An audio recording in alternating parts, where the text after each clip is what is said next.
This morning in Washington, President Trump had the pleasure of addressing the prayer breakfast. And Matt the Wonderful, I believe, has a few clips. I first want to just play. This is clip 2, just a short segment of what President Trump had to say at the prayer breakfast this morning.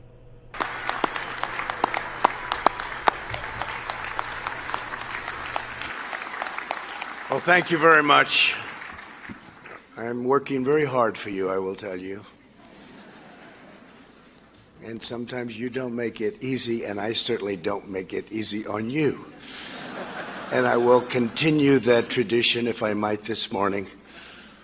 It's wonderful to be with the thousands of religious believers for the 68th annual National Prayer Breakfast. I've been here from the first one, where I had the privilege of being asked. I've been with you for a long time before that. But this morning we come together as one nation, blessed to live in freedom and grateful to worship in peace. As everybody knows, my family, our great country, and your president have been put through a terrible ordeal by some very dishonest and corrupt people. They have done everything possible to destroy us, and by so doing, very badly hurt our nation. They know what they are doing is wrong, but they put themselves far ahead of our great country. Weeks ago and again yesterday, courageous Republican politicians and leaders had the wisdom, fortitude, and strength to do what everyone knows was right. I don't like people who use their faith as justification for doing what they know is wrong. Nor do I like people who say, "I pray for you," when they know that that's not so. So many people have been hurt, and we can't let that go on. Okay, that was the prayer breakfast this morning in Washington, and I will tell you that I want to hit a couple points about that. The prayer breakfast is an annual event, and there was a speaker just prior to the president, Arthur Brooks. I didn't hear all of his comments, and he's a great guy. He's a founder, or he was the president of AEI. I think he founded it. But there's a lot of a tone coming from him and others at the prayer breakfast about, okay, the impeachment's behind us. We all got to love our neighbor. Let's just kind of move on. And one of the comments that President Trump made when he opened his remarks was that it's very possible that Arthur Brooks won't like my comments very well. This president is not taking, sitting down, what the Democrats have done to him. He shouldn't take sitting down what the Democrats have done to him. This was a massive effort to oust him as president, to overturn the 2016 election, not because President Trump did anything wrong, but because the Democrats have been determined to get him from the start. They thought they had something that the American public would be duped about, that they could, explain this unbelievable quid pro quo thing is terrible, you can't do that, and this whole thing cooked up. By the way, increasing speculation that this entire Ukrainian impeachment hoax was cooked up long before the conversation between President Trump and Zelensky. NSC, National Security Council members, the Vindman brothers, others, there's conspiratorial thought, and I don't think it's wild at all, that perhaps this was an entire thing. This impeachment, based on the Ukrainian situation, was a setup from the start.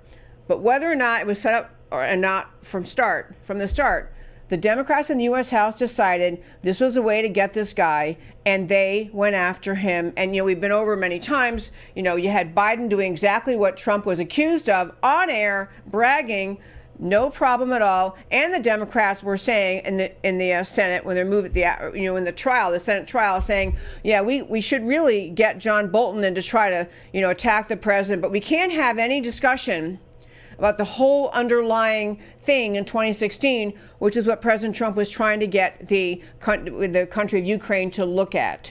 So Democrats can do whatever they want. Democrats don't get investigated. Democrats aren't accused.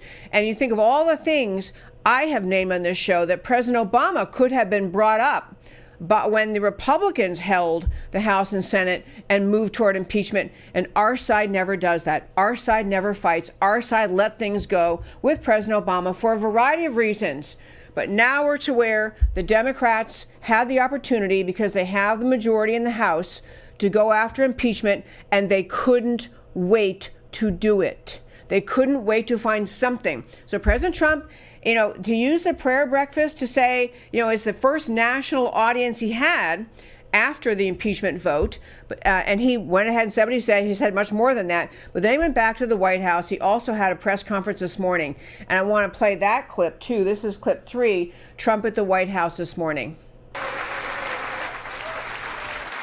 Well, thank you very much, everybody. Wow.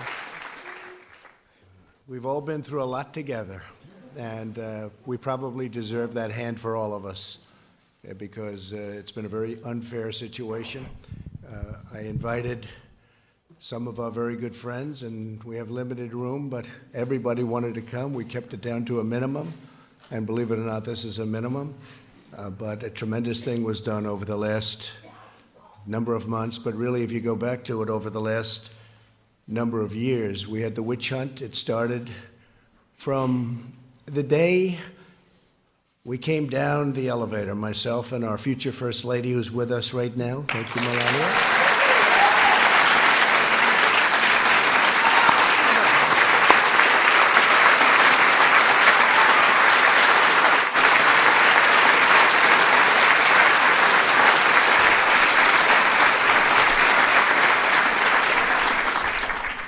And it never really stopped. We've been going through this now for over 3 years. It was evil, it was corrupt, it was dirty cops, it was leakers and liars. And this should never, ever happen to another president, ever. Now, I had to cut that short. And I will tell you, folks, I want to leave time to introduce my guest before he comes on with us at 3:30. We have Gordon Chang joining us at 3:30. But I do want to mention a couple of things, both at the prayer breakfast this morning and at this press conference that we just were listening to a moment ago. When I go to grab clips to do in the show, I send them to Matt, the wonderful producer. I try to hone right in on the segment that I want to play. And why I raise that is, in both cases, the prayer breakfast as well as at the White House today, I kept waiting to get to the point where the president could start speaking, and the applause in the room for President Trump, both at the prayer breakfast and again at the White House, I kept thinking, okay, soon they're going to stop. I'll get to the point President Trump's going to start, and soon they're going to stop clapping. The not just relief, but applaud, support for the president filling the prayer breakfast. I mean, it took the longest time for him to get the audience to quiet down so he could make his remarks. Same thing at the White House today. The applause went on and on and on. And I think there are many Americans feeling extremely relieved that we're through this impeachment hoax, that we've gotten the vote out of the Senate. But I do think for many Americans, the longer the impeachment went on, the longer the attempt to undermine this president, the more Americans realized that the American left is simply out to destroy the GOP, the president, and the voters in this country who chose the new direction with President Trump, the new direction taking America back off the cliff of socialism, back into America first, America strong, America safe, America capitalist and free and not socialist. Americans are hugely grateful for what President Trump is doing, has done, and is doing.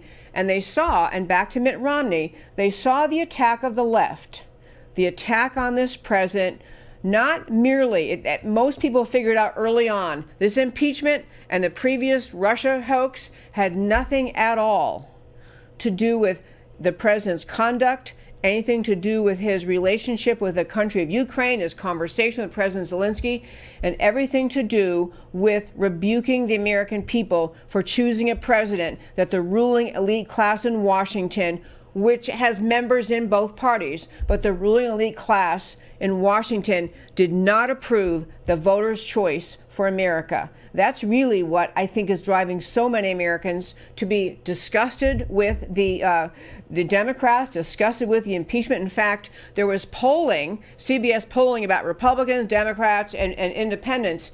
It was in the 80% of independents were on President Trump's side, could see this impeachment was simply a sham and a farce. And this is why so many people are standing up for President Trump, because they do see what the Democrats are doing. They do see what the mission was simply to eliminate the choice made by the people of America in the elections of 2016. I think this impeachment is going to backfire on the Democrats. I think they live in a little bubble in Washington. They convince themselves this would go well, and they haven't begun to see the wrath of the American people carried out, hopefully, in the voting booth in 2020 that brings back Republican majority to the House, keeps the Republican and maybe increases the Republican majority in the Senate, and keeps President Trump in office. What people what's dawning on America is this really was a rolling coup attempt to remove this president, and the American people don't like it.